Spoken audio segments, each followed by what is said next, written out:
¿Qué les pareció a ustedes que votaron por Boric el primer año?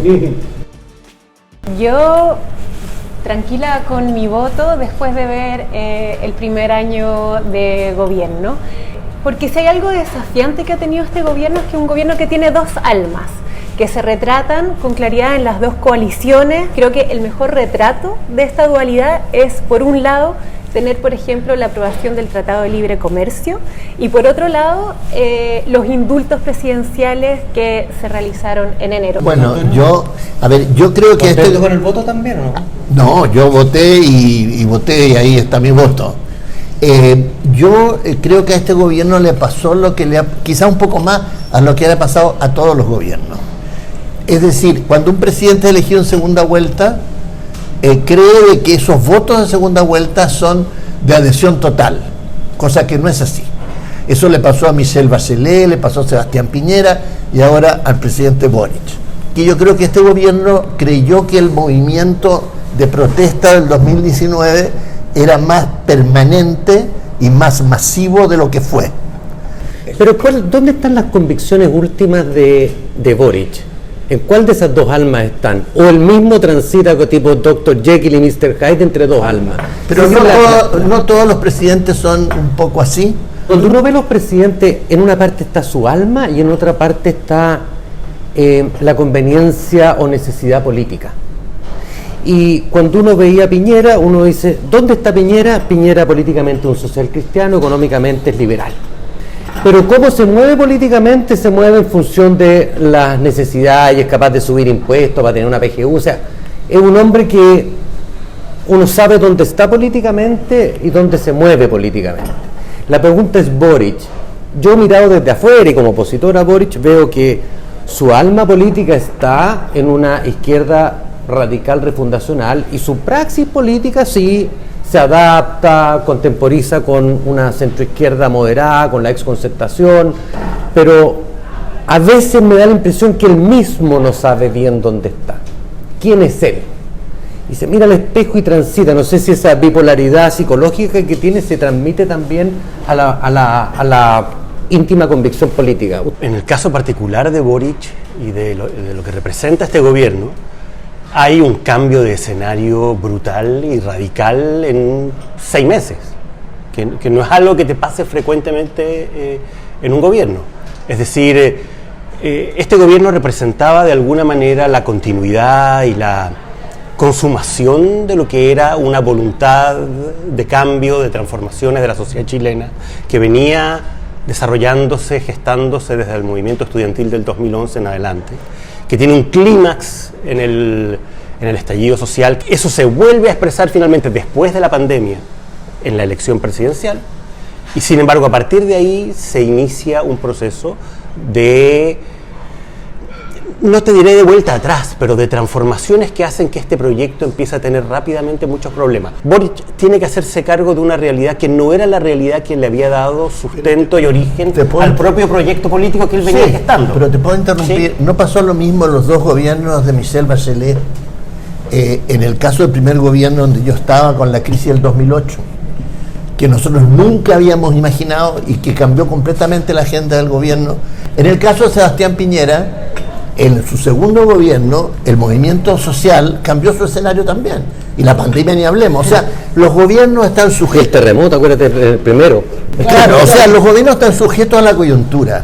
El alma del presidente Boric está muy clara. A diferencia, por ejemplo, del presidente Piñera, que en un principio era alguien más cercano a la concertación y después se fue al mundo de la derecha, el presidente Boric ha sido coherente en su actuar desde su vida política universitaria. Él es parte del Frente Amplio y eso ha sido parte de su ADN y sigue siendo parte de su identidad dentro de su gobierno, pero también es un político que está abierto a ser más transversal. Este fue un gobierno que apostó a una transformación y que apostó a determinado medio para esa transformación, que era el proceso constituyente, y apostó a una constitución finalmente, que era una constitución que planteaba cambios muy importantes respecto de lo que era la sociedad chilena. Y esa constitución se enfrenta finalmente a un desafío electoral y termina con una derrota estrepitosa, impensada.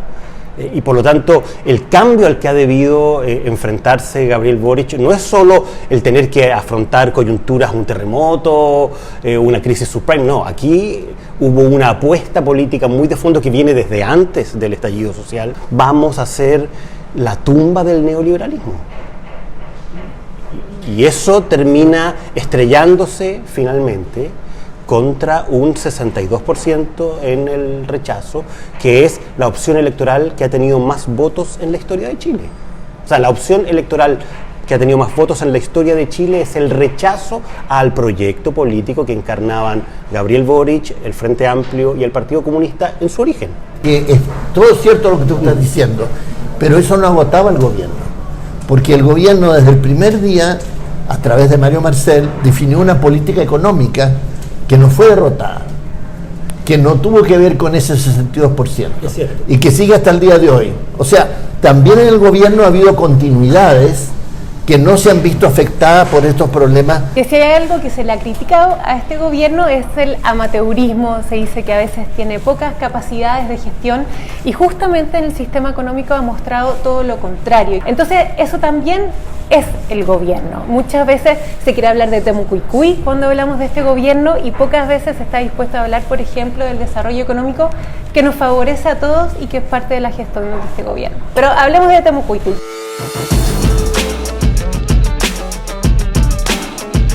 ¿Qué opinas tú? Yo creo que demuestra la ingenuidad de la ministra, de que pensar que el problema en el sur es solo un problema de diálogo. Y efectivamente hay lugares donde falta diálogo y hay otros lugares donde falta policía.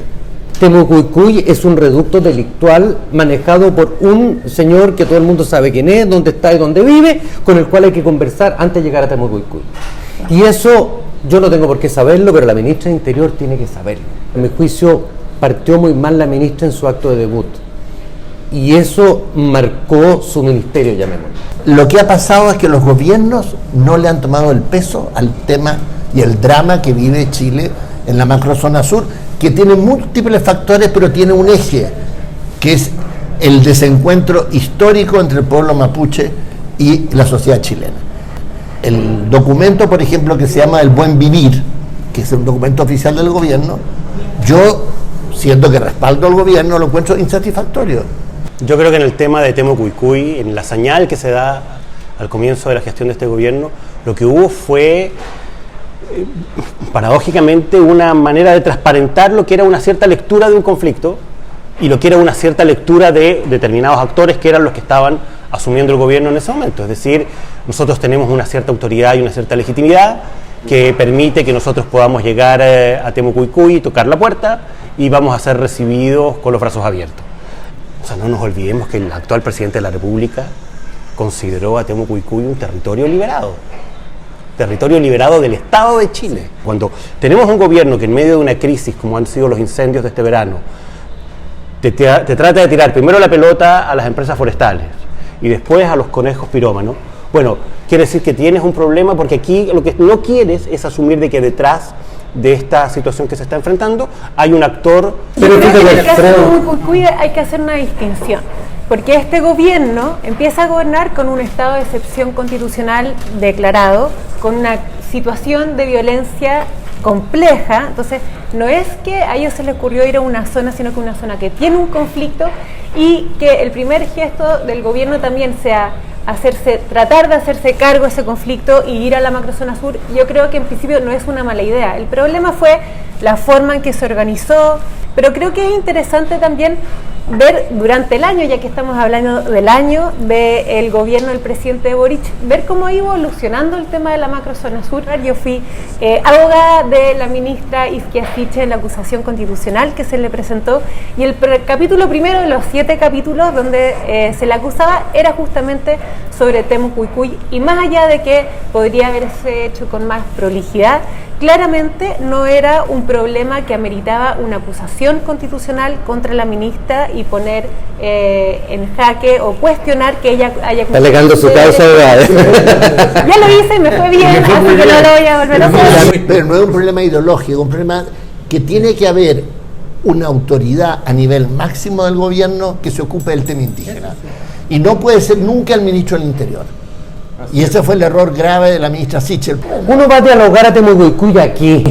No, lo que pasa es que está preparado la agenda previa. Nada de eso se hizo, si fue muy amateur eso. Tiene razón, lo que pasa es que había una idea quizás equivocada, un poco romántica, que la causa mapuche es un tema relativamente simple de dialogar. Y no es para nada así. Claro, que tener un ministro interior romántico es preocupante. Bueno, por eso yo creo que duró poco, ¿no? Sí. Yo no creo que el gobierno pudiera y el propio presidente de la República pudieran no haber apoyado de la manera en que lo hicieron la opción apruebo. No había ninguna posibilidad de tomar distancia, de plantearle a la ciudadanía que el gobierno tenía una posición neutral. La viabilidad del proyecto político que ellos representaban pasaba por la aprobación de esta Constitución. Ahora, el presidente Boric varias veces dijo que la convención tenía que tener cuidado de no hacer una convención partisana. O sea, había en el gobierno, o en una parte del gobierno, una preocupación del rumbo que estaba tomando. Eso me consta, además. Sí, pero el problema de la conformación de la convención, decirle a una inmensa mayoría, que era la convención de partisanos, oye, no se comporten conforme a sus naturales instintos y dialoguen. No, el gobierno pudo haber perfectamente intentado ordenar a sus huestes. Porque ahí estaba. ¿Lo hizo? No lo hizo, pues. Obvio que no lo hizo. El gobierno no hizo el más mínimo esfuerzo por coordinar a su gente dentro de la convención.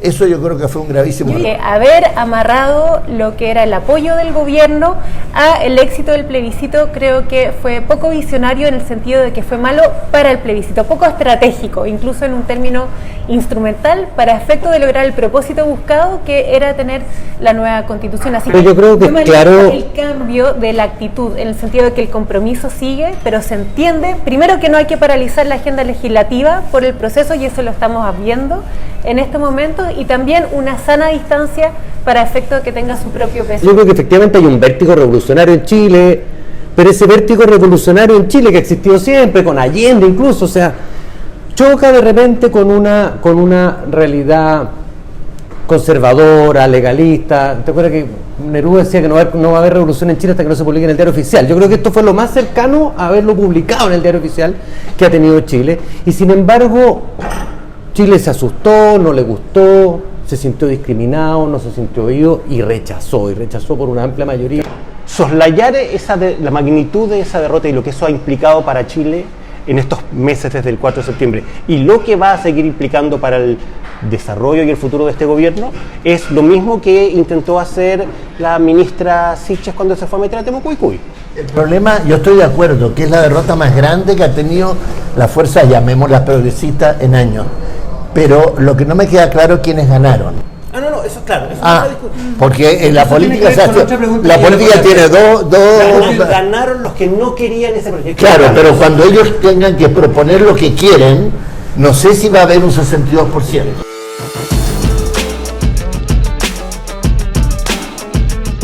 Yo voy a defender a Jackson en lo que dijo, porque es distinta la superioridad moral que la distinta escala de valores. Él habló de una distinta escala de valores, no dijo que fuera superior, digamos. Ellos se sienten en algo superior, es generacional, digamos. Hay un alma refundacional que cree que es más virtuosa. Por ejemplo, tema medio ambiente, creen que ellos la verdad son los únicos que se preocupan del medio ambiente, que cualquiera que trabaje y ande en auto es un asesino, digamos. Pero mira, esta generación joven yo creo que le va a hacer muy bien al país que gobierne. Primero porque hay una cuestión biológica, es natural que así sea. En segundo lugar, porque esta generación, al haber pasado por la administración va a haber hecho las cuentas con la realidad. Yo tuve la suerte de ser parte de un gobierno muy joven, a los 26, que después de un gobierno que terminó en un golpe de Estado, o sea que sea otra cosa, pero obvio que me sirvió. O sea, yo cuando salí al exilio a los 30 años, yo ya tenía una experiencia a mi espalda, entonces yo cuando me tocó de alguna manera tener nuevamente algún protagonismo, yo ya no era el mismo que era cuando había asumido como subsecretario. La incorporación de la ministra Toá y de la ministra Uriarte es muy favorecedor a este gobierno porque asegura mayor experiencia política, que era algo que el gobierno original, el gabinete original carecía. Tenía a ministros destacados, el ministro Marcel, y otros que tenían más bagaje político, pero en el comité político propiamente tal no había tanta experiencia. Entonces son personas que están comprometidas con el gobierno, son dos mujeres que estuvieron comprometidas con el apruebo también, y en ese sentido no hay un cambio de dirección. Yo estoy de acuerdo con eso, pero insisto, en que este cambio, esta apertura hacia estos nuevos sectores es la constatación, es el resultado de la constatación de una debilidad y de una dificultad que el grupo... Es conveniencia, no convicción. O sea, hay algo de conveniencia y hay algo de convicción. ¿En qué sentido? El día de la primera vuelta, ¿qué es lo que ve, observa Boric y Apruebo Dignidad? Que llegaron a un 25% nomás. Y que con ese 25% no van a ser capaces de gobernar. Entonces, hay un proceso de apertura, la famosa reunión con Lagos, la famosa reunión con Bachelet, sectores que, o sea, expresidentes que habían sido durísimamente cuestionados y criticados por este mismo mundo. Y después, lo que ocurre a partir del 4 de septiembre es más o menos lo mismo. La apertura a incorporar a estos nuevos sectores, o a estos viejos sectores más bien, de la exconcertación, que tienen otra experiencia, que vienen con otra historia cuesta, tiene que ver con la magnitud del golpe que significó tener un 38% y que la opción ganadora sacara un 62%. Que no fueron testarudos. No, sin duda. Entonces hay que aplaudir eso. No, sí, yo estoy de acuerdo con eso. Yo espero que el sello de este gobierno sea aprobar una nueva reforma, o sea, una reforma previsional y además apoyarla en forma transversal. A mí me gustaría saber cuál es el sello que ustedes proyectan de este gobierno. Yo creo que si este fuera un gobierno para y por los jóvenes, lo que debieran preocuparse es, bueno, ¿cómo logramos que más jóvenes emprendan, que más jóvenes tengan oportunidades, que más jóvenes accedan a mejor educación?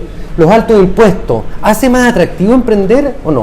O sea, yo lo que quisiera es que ellos genuinamente se preocuparan de darle oportunidad a los jóvenes, que ese fuera su impronta. Hoy día lo que yo veo es que están trabajando en contra de los intereses de los más jóvenes. Para mí la gran tarea, el gran desafío que tiene este gobierno y esta generación es mejorar el crecimiento de tendencia del país. O sea, tenemos un crecimiento de tendencia en Chile que está en torno al 2% para esta década. Con un crecimiento de tendencia del 2% no tienes ninguna posibilidad de financiar derechos sociales. Esa es la realidad. Debiera ser, a mi juicio, el principal desafío hoy día de la política pública, junto con, y también lo espero sinceramente, que este gobierno deje firmada una nueva constitución para Chile. Yo creo que hay 1000 cosas que hacer y espero, eso me parece mucho más difícil lo que voy a decir ahora, que se llegue a un nuevo trato con el pueblo mapuche. Eso lo veo muy complejo, pero esperaría que por lo menos se iniciara un proceso real, como en Nueva Zelanda, como hicieron en Nueva Zelanda con el pueblo maorí. ¿Y tú? ¿El proyecto previsional? No solamente, yo comparto también con Max que la firma de una nueva constitución sería fundamental. Uno, porque no tiene sentido postergar esa discusión, porque creo que hay buenos antecedentes para hacerlo, pero junto con eso, insisto en la reforma previsional, no podemos seguir pateando el no definir un nuevo sistema que sabemos que no da respuesta y que es vital para el desarrollo de todas las personas. Ahora, mi impresión es que en el gobierno no hay conciencia, no hay preocupación o definitivamente no han aquilatado la importancia del crecimiento económico.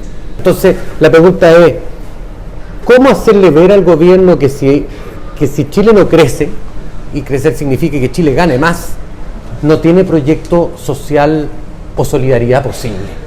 Pero yo creo que en el equipo económico del gobierno eso está claro. Lo que pasa es que no es tan fácil.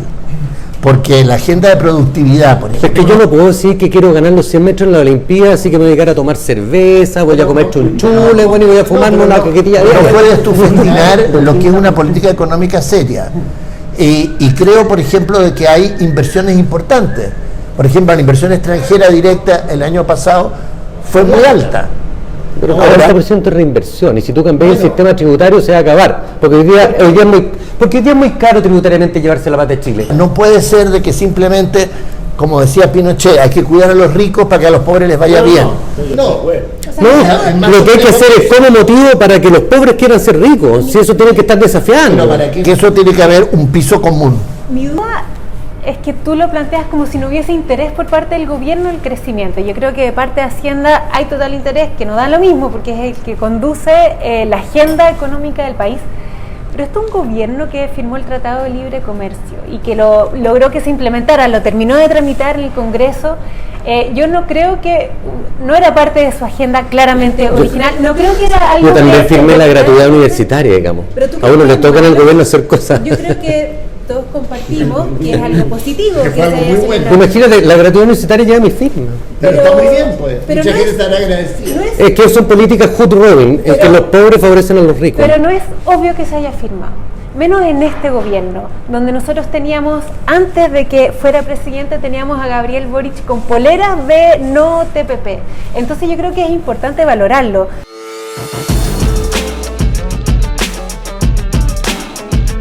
Mira, sobre lo primero, yo creo que hay una encuesta, ya no me recuerdo cuál, que a mí me sorprendió y muy interesante, al año cuál era la popularidad de varios presidentes. En el caso del presidente Frei Ruiz Tagle y de Ricardo Lagos, al año tenían una aprobación como la de Boric. O sea, también se había producido una baja muy importante. ¿Qué es lo que significa? Que el electorado hoy día no tiene una adhesión, como quien dijera, patria o muerte, sino que es muy flexible, oscilante. Pero además yo importante. creo que esta es una mejor versión presidencial de la que partió. Yo creo que hoy día Boric está mejor. Por eso digo, y ahora lo que importa es ver también cómo va a terminar. Por ejemplo, el gobierno Bachelet 1, después del Transantiago, la presidenta tenía una aprobación baja, creo que era como el 30, un poco menos, y terminó ella con el 80 y el gobierno, ojo, con el 60. Boric en sí tenía la adhesión de la primera vuelta. Toda la demás era prestada. Prestada de unos más cercanos y otros más lejanos. Y entonces mucha gente se desafectó con toda la alianza del presidente con el proyecto constitucional. Pero a partir de la derrota constitucional empezó a tratar de gobernar, y yo creo que hoy día le estamos agradeciendo cosas más o menos obvias, digamos, de que limpie el bandejón central de la Alameda, de que ponga orden en la frontera, y eso la gente está viendo que hay una reacción del gobierno y se agradece, se aprecia, así que no es raro que vaya subiendo. Ahora, yo creo que este es un año difícil porque económicamente va a ser complicado. Yo no veo... Sí. Además que es un ajuste deliberado y por buenas razones. Tú tienes que parar la economía para parar la inflación.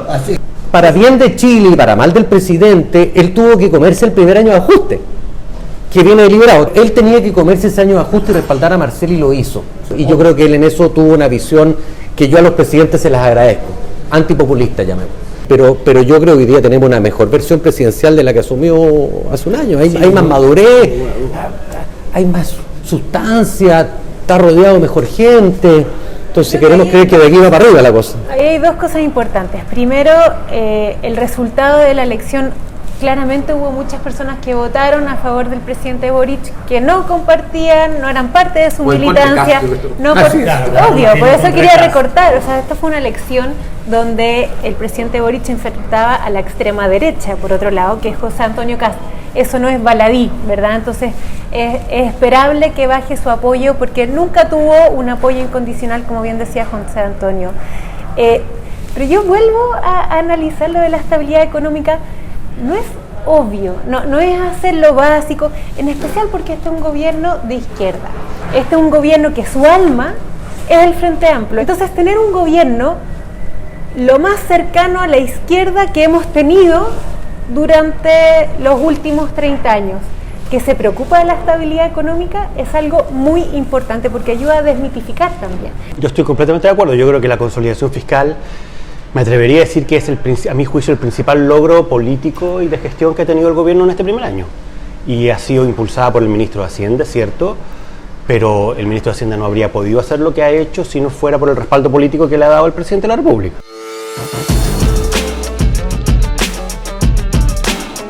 Y lo que le ha ocurrido a Boric, que se le denominan volteretas porque es una forma de hacer sátira política, digamos, es que se ha dado cuenta que el poder no funciona en el vacío y que tiene que tomar ciertas decisiones que, aunque no le gusten, son convenientes o necesarias o simplemente obligatorias, producto de que este es un sistema en que gobiernan las instituciones mucho más que las personas, digamos. Manejado dentro del esquema institucional y eso significa tomar decisiones que no quieren. Ahora, en aquellas que quieren, sale el verdadero Boric como en los indultos. Y yo creo que los indultos fue una muy mala decisión, en lo particular respecto a los indultados, y una muy mala señal en lo político. Cuando uno está tratando de poner orden en un país, no puede dar una señal de ese tipo, digamos.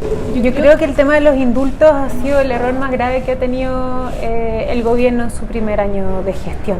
Y hay varias cosas interesantes ahí. Primero, de nuevo, desmitificar la idea de los presos políticos, porque estaba esta idea de que había muchas personas que no tenían condena, pero que seguían presos a raíz del estallido social. Y el haber tenido que indultar a personas quiere decir que tú tenías personas con condenas que estaban privadas de libertad, no era solo que estaban esperando un juicio. Y efectivamente creo que transmite ideas contradictorias el indultar a personas que además tenían un prontuario importante y les generó un grave daño. Creo que probablemente el presidente es el primero en tomar conciencia ex post de las dificultades que generó. Pero yo no hablaría sobre volteretas en ciertas materias, yo hablaría más bien sobre un sentido de realidad. Por ejemplo, el tema de seguridad.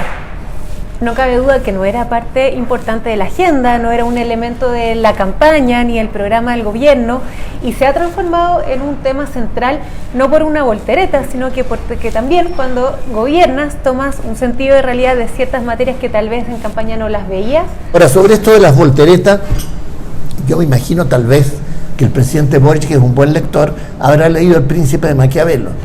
Él dice algo tan simple como lo siguiente, dice: ¿por qué a algunos gobernantes les va bien y a otros les va mal? Simplemente porque cuando cambian las circunstancias, al que le va mal es porque persiste como si no hubiera cambiado nada. Al que le va bien es el que toma nota del nuevo escenario. Bueno, yo creo que es algo simple y eso pasa en todos los países del mundo, en todas las épocas. Ustedes imaginan, voy a poner un solo ejemplo, que Stalin estaba feliz cuando hacía el pacto con Hitler para repartirse el este de Europa. Obvio que no. Pero, ¿y Hitler estaría dichoso de estar con Stalin? No, pero eran prácticos. El indulto nunca es algo popular. Ahora, yo creo que la forma en que se hizo, la oportunidad en que se hizo, etcétera, fue desafortunada. Yo no lo habría hecho así. Yo también coincido en que el indulto es probablemente uno de los grandes desaciertos del gobierno durante su primer año. Primero porque es una señal completamente contraria a los esfuerzos que el gobierno estaba haciendo en materia de seguridad, en medio de una crisis de seguridad y de orden público. El gobierno da una señal completamente contradictoria. A mí lo que me pareció más grave fue el fundamento que el presidente entregó para justificar sus indultos, que es el hecho de alguna manera plantear una opinión contraria a la del Poder Judicial y a la de la Corte Suprema. Cuestionar el funcionamiento de la justicia. Claro, cuestionar el funcionamiento de la justicia me pareció lo más grave ahí. Decir que en su opinión, en su convicción, las personas eran inocentes, no eran delincuentes, y en el caso de Mateluna abiertamente era una persona inocente, que había sido mal juzgada. Ahora, en todo caso, el presidente Boric dijo después: no quiero continuar polémica con la Corte Suprema y lo doy por superado, etc. Y no estaban los decretos mismos. Yo creo que lo importante es el respeto de la institucionalidad, porque tal vez tú a veces puedes tener una opinión distinta, pero eso no puso en jaque el respetar, entender que hay una sentencia, entender que hay una condena y por eso hay un indulto. Pero cuando uno está en el Poder Ejecutivo y a cargo de eso, lo que no puede decir es que los jueces hacen mal el trabajo, ¿no? Pero él aceptó después la declaración de la Suprema. Sí, no, Sí, claro. sí. No iba a seguir, no tenía sentido seguir escalando. Claro. Salió jugando bien de un mal problema, digamos. Se quedó solo en un mal Pero problema. pensemos en nuestro gobierno vecino, ¿ah? No, No, pero es que... No, si siempre hay alguien peor que nosotros. El Líbero, la realidad como no la habías visto. Haz que estos contenidos lleguen más lejos haciéndote miembro de la Red Líbero.